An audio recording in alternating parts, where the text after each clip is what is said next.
Yeah, but look, there, it's progress in the right direction. I suppose my motion really was looking for the HSE to work closely with the National Ambulance Service and Google Maps to ensure that in a crisis situation where somebody is going into cardiac arrest, that you would be able to simply search on your phone where the closest defibrillator or AED is to your location. So I suppose it's positive to see that there's going to be some advancement on the HSE side, and they're taking it seriously in relation to trying to see how we can use technology to improve, I suppose, response times in crisis situations. At the moment, there is no All-Ireland AED or defibrillator register.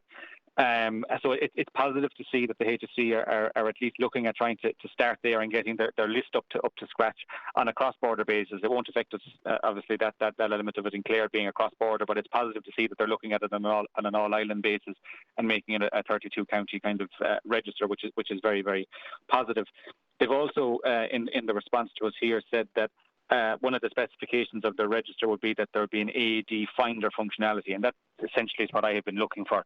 You know, when you look at the statistics around CPR and around cardiac issues, out-of-hospital cardiac arrest has increased by 24% from 2012 to 2024. And the majority of that is what they call bystander CPR, which is essentially something happens, somebody in close proximity tries to carry out manual CPR.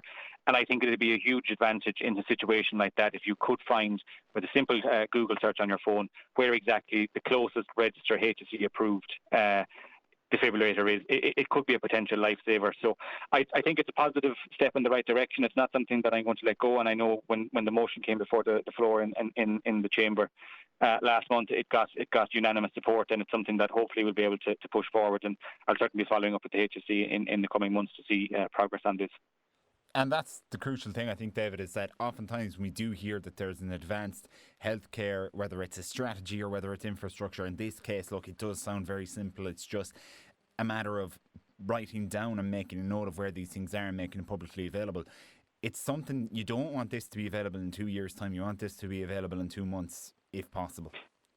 Exactly. So at present, if somebody was to ring 999 or 112 in a cardiac arrest situation, the person at the end of the phone from the National Ambulance Service can, I suppose, identify the closest registered AED over the phone. So I think really we should be looking at starting there and getting those coordinates uploaded on Google Maps or a similar platform. It doesn't necessarily have to be Google Maps, but that's the most logical one in my mind.